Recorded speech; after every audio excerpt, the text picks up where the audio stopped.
If the kindergarten through fifth grade want to meet in back, head down to junior worship.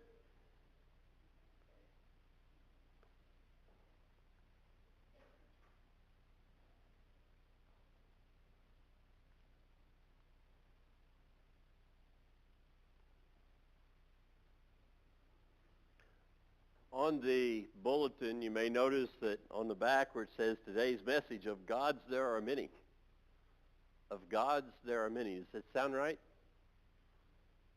Doesn't sound right? Yes. Some say yes. Sounds right.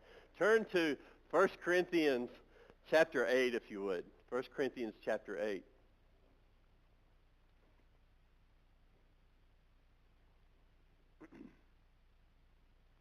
In one way, Paul's getting ready to say that both of you are right.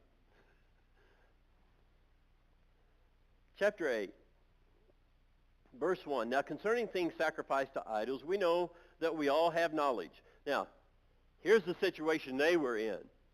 They were around people who would sacrifice to idols, and they would eat the meat, and when they would eat the meat, they considered that as part of their worship to that idol.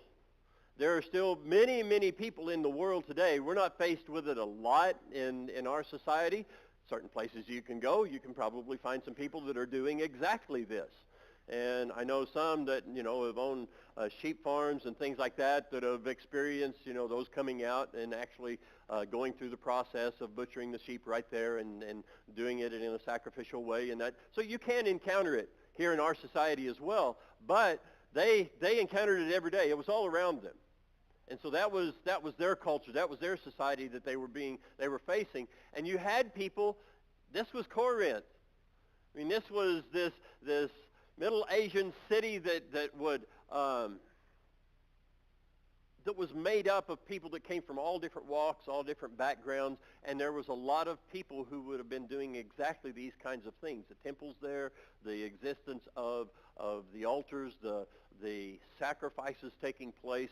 In the marketplace then, they would run into people that were selling this meat. And of course, if you were a worshiper of that idol, you bought this meat, that was part of your worship process, if you will. Just a little background, and most of us, I think, have become familiar with that. But he says, now concerning things sacrificed to idols, we know that we all have knowledge. Knowledge makes arrogant, but love edifies. So he's wanting to tell them, first of all, concerning this issue among you. Because there were some that were saying, there's nothing wrong with eating this meat. There were others who were saying, you can't eat this meat. And from their background, there's no way they could. I mean, it was, this is wrong.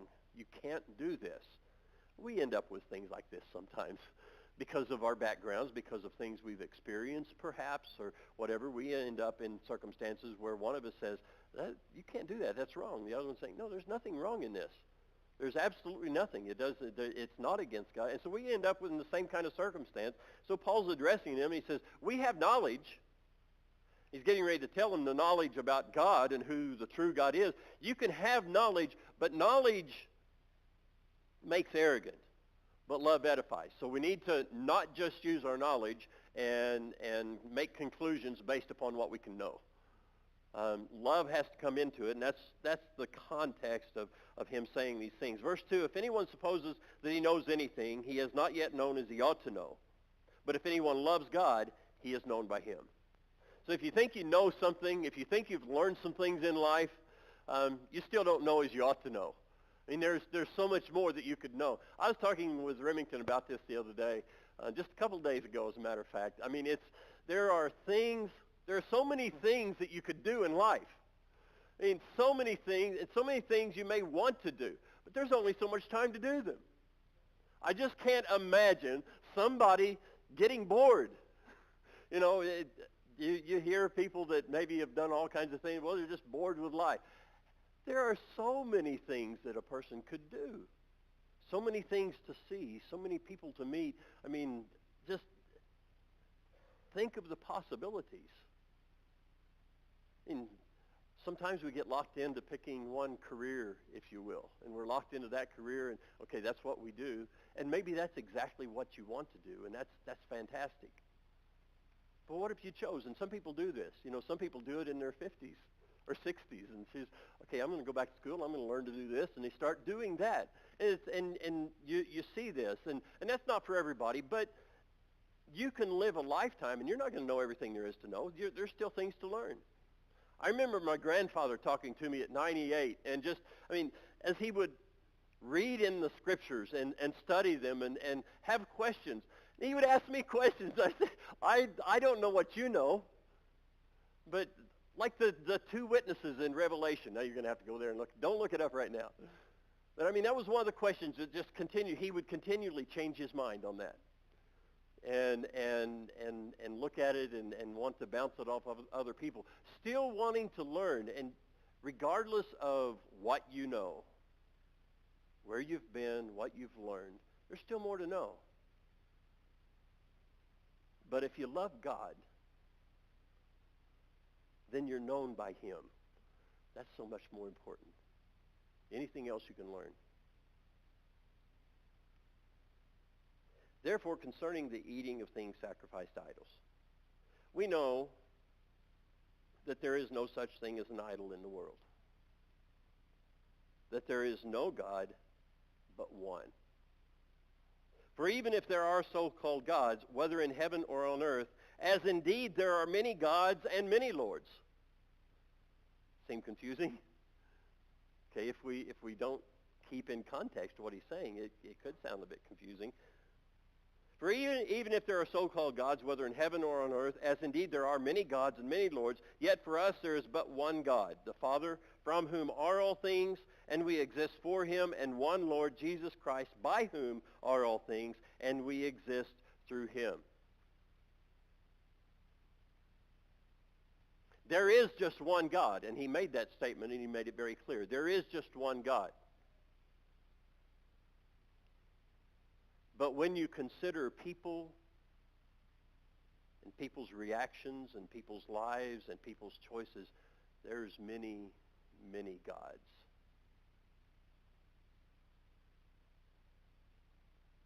Perhaps the worst one is self. Romans chapter 1, seems to bring that out more than anything else, is they worship the creature rather than the creator. The people turning completely inward and worshiping self. Everything about me, everything about how's this going to affect me? What's this going to do for me? Is this going to do me any good if I do this? And everything me, and it's possibly that's the biggest one. But the context of this kind of made me, and there's so many passages that deal with God and his desire for us to understand. And we've been looking at some things. This idea of God is in control, and then looking at the idea that sometimes we come up with plans, sometimes we come up with ideas, and if we're putting our knowledge of it above loving God, then we're going the wrong direction. And that's kind of what he's saying here. And we can put our knowledge even in a place that says, okay, we know there's no other gods. These people could have made this mistake. They could have said, we know there's no other God, and so we're going to eat this meat. There's plenty of instructions in 1 Corinthians, and I encourage you to look that up on your own time. There's lots of instruction about this particular issue. Isn't it amazing how issues come and go? Depending upon cultures and circumstances. They really do. What's that? Water bottle, yeah. We were talking about, that's good, I like that. We were talking about the kids are, these days there's something that's really gotten popular. And you take a water bottle and you toss it, and you need it to land on the bottom and stand upright. Toss it. How many have seen this? Okay. Anybody have anything to do with teens or kids, you've seen this. And it's really big right now. And the schools are having to make rules. You cannot do this because it's like chaos happening, and everybody tossing water bottles around everywhere. Fads come and go. We got talking about this with the praise. This is what we do. We come in and visit before we start working on the songs together. But fads come and go. So do issues. Probably. Tucker, believe it or not. Where's Tucker at? There he is. Believe it or not, Pokemon's probably fading away into the background, right? Yeah, it's almost done. It's almost gone. You guys know about Pokemon, right? Okay. Fads come and go. I mean, various things. You know, for me, it was remembering clackers and butterfly yo-yos, you know. But so do issues. Things that seem so big at a time when, and we will divide over these things. We'll divide over ideas and knowledge that we have when it's nothing compared to the knowledge of God. God says, and I'm going to read a few of these passages if you want to turn with me back in Deuteronomy. In chapter 4, I'm just picking out a few verses here. It says in verse 35, to you it was shown that you might know that the Lord, he is God, that there is no other beside him. In verse 39, even again, then in the same passage, know therefore today and make it to your heart, and take it to your heart, that the Lord, he is God in heaven above and on earth below. There is no other. I've got a lot of these. Deuteronomy 32, and I wrote down several of these as I was just looking, even just more for myself and restudying and looking at the places where God says this. Deuteronomy 32 is another one. In verse 39, see now that I am he, and there is no God besides me. It is I who put to death and give life. I have wounded, and it is I who heal, and there is no one who can deliver from my hand. And he goes on with this idea that he's the one.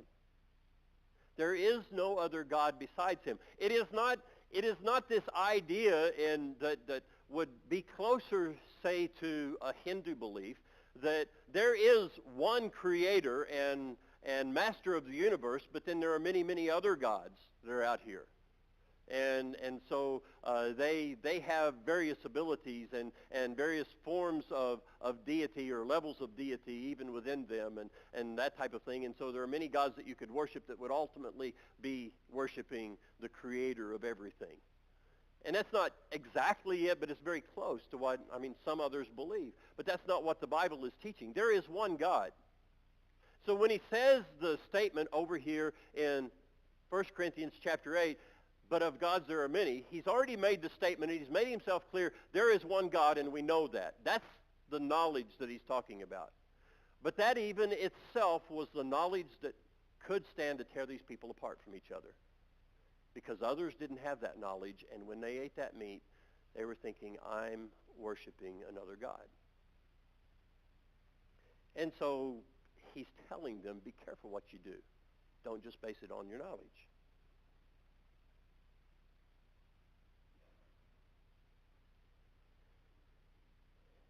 Turn to Romans chapter 3.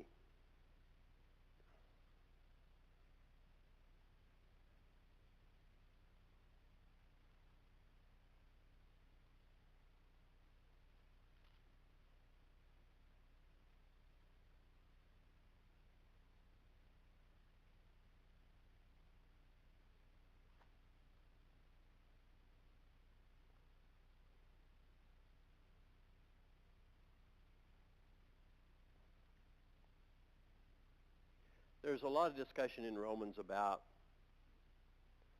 a person standing with God and what creates that relationship, if you will. And what he has to address within this is this idea of Jew or Gentile. Because to them, again, that was a big issue. They were coming out of a time that God had worked with the Israelite people for so many hundreds of years now, bringing about the promise, and teens have been studying about this a little bit, bringing about the promise that he made to Abraham to begin with, that he made in the Garden of Eden to start with, that he brought this family of Abrahams growing into a great nation in slavery in Egypt, and then bringing them out and establishing them, bringing them to a land, keeping them to bring about the seed of Abraham, the seed of woman from Genesis, to ultimately have Christ born on this earth. I mean, fantastic when you look at the story as a whole and you see everything God did to preserve this people so this could happen. But then the idea, okay, these are the chosen people of God. They were chosen to bring the Messiah through is what they were chosen for. And he blessed Abraham and said, I'll take care of him. Because Abraham was the one that was faithful. There were many of them that were faithful, but over and over again as a nation, they proved not to be. They were chosen to bring the Messiah through, a promise he made to a faithful man. In the fulfillment of that, some didn't want to let go of that. And also there were others that felt second class. And so when we see the gospel, and it's for everyone. I mean, here in these verses, in Romans chapter 3, and Romans is just full of this as you go through, and you'll see the comparisons, but he brings us all to the fact that we are all children of Abraham through faith. But what he says in verse 27, where then is boasting? It is excluded. By what kind of law? Of works? No, but by the law of faith. So he puts aside the law of Moses, which was the law of works, by the way. He puts aside the law of Moses, not a law of works, but by faith. Verse 28, for we maintain that a man is justified by faith apart from the works of the law. Or is God the God of Jews only? Is he not the God of the Gentiles also? Yes, of the Gentiles also. Since indeed God who will justify the circumcised by faith and the uncircumcised through faith is one. Do we then nullify the law through faith? May it never be. On the contrary, we establish the law. The God that we serve is one, and it doesn't matter whether you were raised Jew or Gentile, or whether you were raised in Syria or Russia, or whether you were raised in Hawaii or Missouri. We serve one God. It doesn't matter what your background is. It doesn't matter whether your parents were Christians, whether your parents were Muslim, whether your parents were Hindu or Buddhist.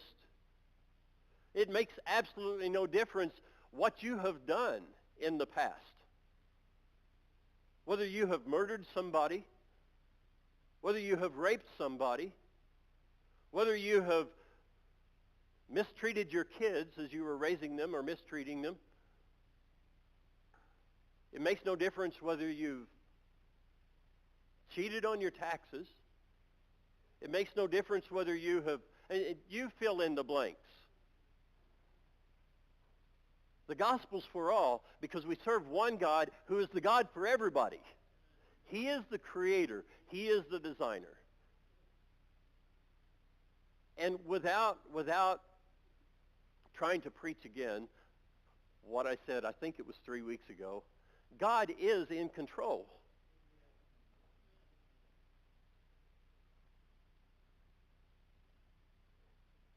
Amen sometimes.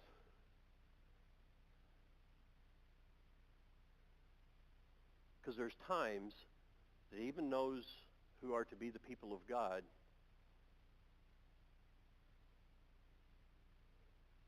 may not like what he's going to do. Turn to Micah. Neil, have you guys got to Micah yet on Wednesday nights? I didn't know whether you had or not, and I was kind of wondering about it, whether you guys had been there. Did you cover chapter 6? Do you remember covering chapter 6? It's kind of a courtroom scene. If you're not coming on Wednesday nights, they have a Wednesday night class that's going on. They're on the prophets right now. Starting first year, Sharon's going to begin teaching in class, and that's going to be coming up. So more news on that. But there's some neat stuff going on in adult classes, and so I want us to look at this situation in Micah chapter 6, and you can feel the drama in this chapter. I mean, how Micah handles this. Starting in verse 1, it says, "Now, hear now what the Lord is saying." Now, this is God first telling Micah, this is what I want you to do. Arise, plead your case before the mountains, and let the hills hear your voice. And so it says Micah turns around and he looks to the mountains and he begins to speak as he's in a courtroom. He's talking about a case here. Plead your case before the mountains. And let the hills hear your voice. So kind of get the scene. Micah's standing here before the mountains, and Micah is writing this so that the people of Israel will get the idea. I mean, when court would happen with them, I mean, a lot of times it happened at the gate of the city is where it would take place. And you would hear the arguments coming from one side to the other. The plaintiff and the defendant and the judge sitting there, whether it might be the elders of the city that were sitting out at the gates. Or it might be the king, even as Solomon was well known for his wisdom, and people would bring things before him as they would to a judge. But here's the scene, and Micah is standing there, and he says, listen, you mountains of the earth, because the Lord has a case against his people. Even with Israel, he will dispute. My people, what have I done to you? And how have I wearied you? Answer me. Indeed, I brought you up from the land of Egypt and ransomed you from the house of slavery. I sent before you Moses, Aaron, and Miriam. My people, remember now what Balak, king of Moab, counseled, and what Balaam, son of Beor, answered him, and from Shittim to Gilgal, that you might know the righteous acts of the Lord. Now, we might look at both these things and just read right over these and say, okay, this was talking about God's provision. Well, definitely it was talking about God's provision in Moses leading the people out of Egypt, that God led them out as a people for the first time as a nation, coming out from the land of Egypt, out of slavery, that God sent them Moses, Aaron, and Miriam. But when he starts in verse 5, my people remember now, and he talks about Balak, king of Moab, counseled, and what Balaam, son of Beor, answered him. He's talking about what God had to do to the people of Israel, that he did bring judgment on them. Because Balak had this idea, if he could just tempt the people, if he could tempt the men with the temple prostitutes of this foreign false god, then he could lead them away. And Balaam said, yeah, you can. Yeah, you can. And he did. He led them away. The people began to worship the gods, all because of sexual desire. And so it brought the whole people in. They were going that direction. God brought the priests together, Moses together, and he said, this has to end. You're going to have to kill them. In front of everybody. In front of everybody. A man comes in bringing one of the temple prostitutes, and they go into a tent. Phinehas, one coming from Aaron, can't stand it. He takes his spear and he goes in and he runs it through them both. And God says, your household, you will be my priests. You did what I wanted to do. Now that's the story that these people remember when they remember about what happened with Balaam and Balak and the outcome of it. When God is standing here and here is Micah's voice, mountains, listen. I'm bringing God's case before you. And then all of a sudden, the judge starts talking. What have I done to you? What is it that I have done to weary you? Answer me. What is there? And they have no answer. This is what I have done for you, and this is what I had to do to you, but it brought you back to me. As a people, it brought you back to me.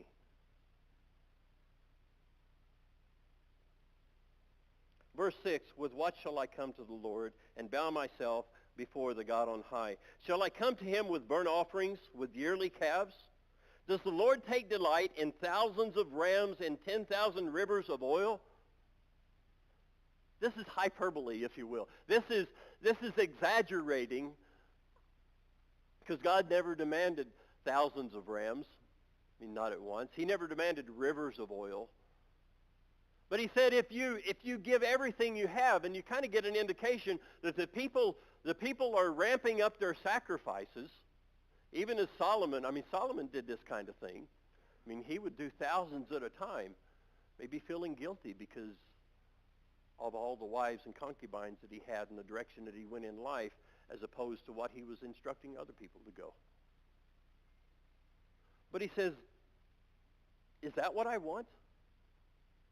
In no way would I want us to take from this that something that God has commanded the people to do, that he's saying, that's not what I want. But you can't go overboard with this if it's not your life. You know, we encourage, the eldership here encourages you to tithe, to give as God has instructed us to give, and to give cheerfully from your heart, to give to him. But if you gave 20, 30, 40%, but in order to do that, you cheated other people, it would be of no account. Does the Lord take delight in thousands of rams, in 10,000 rivers of oil? Shall I present my firstborn for my rebellious acts, the fruit of my body for the sin of my soul?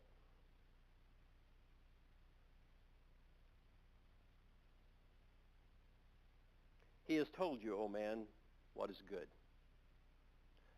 God has made it plain. He has told you what is good. And what does the Lord require of you? But to do justice, to love kindness, and to walk humbly with your God.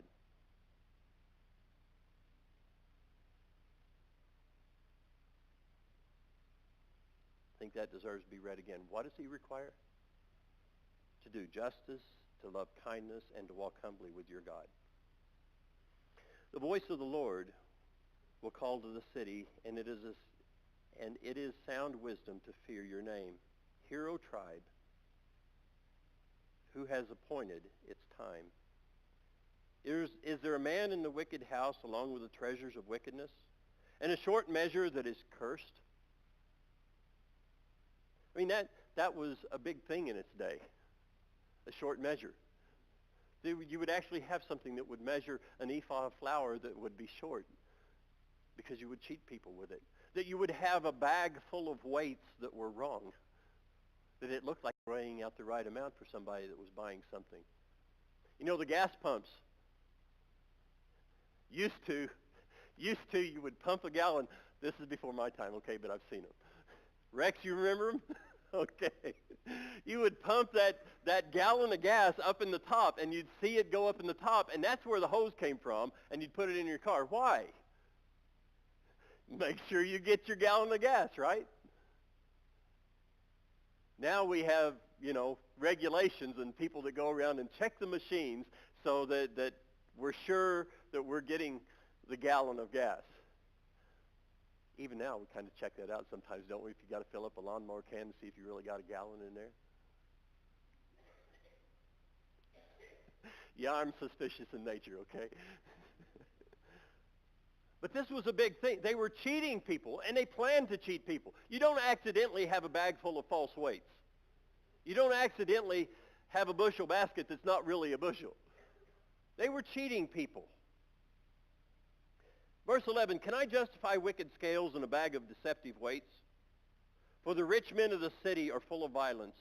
Her residents speak lies, and their tongue is deceitful in their mouth. So also I will make you sick, striking you down, desolating you because of your sins.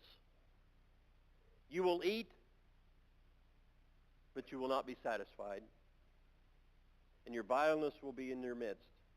You will try to remove for safekeeping, but you will not preserve anything. You'll try to save, but you can't.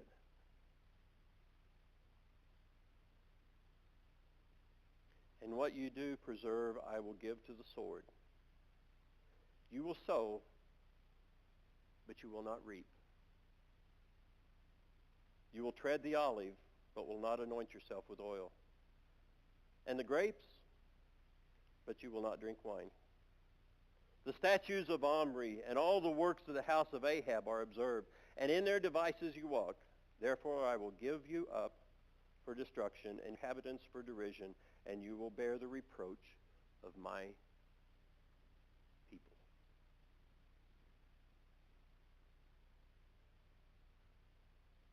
Nobody said amen.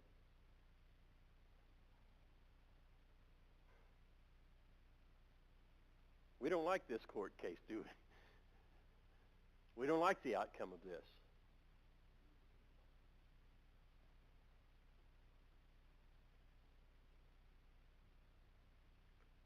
There were people who survived this. There were people who came out shining. There were Daniels. There were those who received Babylonian names. And I'm not sure if, Micah, probably we're looking, because he's talking to Israel, and probably we're looking more to Assyria. But those who choose to remain faithful to God, even as we see in Smyrna in Revelation, as you're getting these pronouncements to the 7 churches of Asia, there were those who were living in a dead church that he says, but you have not soiled your garments. There are some of you there who have not soiled your garments. You shall wear robes of white.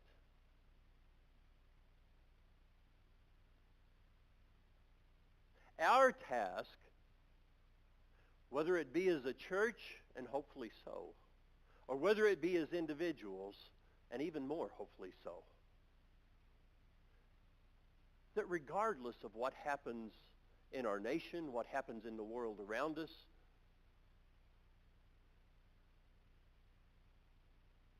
that this is not us. This is not our description. That if our lives are any way reflective of continuing, and I had this big list that I was naming before, it doesn't matter what you have done in the past, because God forgives. And he's able to do so because he sacrificed the ultimate sacrifice, his only son. But if we continue to live that way, we will be people that will sow and not reap.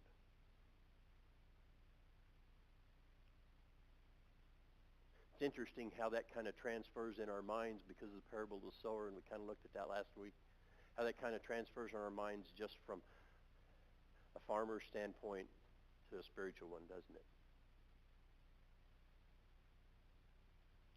If our lives are not living it, and we do what we were talking about doing last week, where each one of us takes the responsibility of sharing Jesus with other people. If each one of us says, I just want to reach one person and change eternity, because this person's going to be in eternity, and I just want to reach that one. But if our lives are not living it, if we've got a bag full of weights hidden somewhere that we won't let go of, if our words aren't speaking truth, and we want to call it, well, it's just not the whole truth, or we want to say it's a white lie, or I didn't exactly lie, I just didn't tell them this. If we would sell a house that is rotting inside the walls and say nothing, if we would, again, you fill in the blanks, and then tell people about Jesus, and then tell people we want to share with you what God has done for us, we will be a people that will sow and not reap. because God doesn't bless that. It wouldn't matter if we gave him rivers of oil. It wouldn't matter if we talked to every person we've seen about Jesus.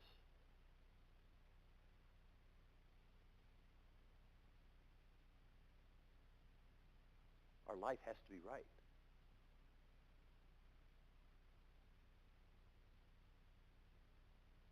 It's not a buying of his love. He's already given it.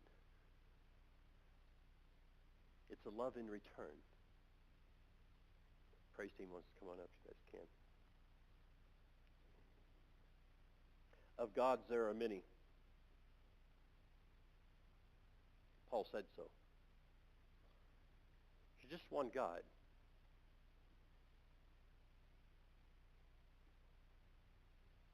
What is yours? Who is yours? I mean, it's up for us, really, time and time again, it seems like in life, to decide God is, the God is. He's the one I serve. Nothing else really matters. Nothing else really matters.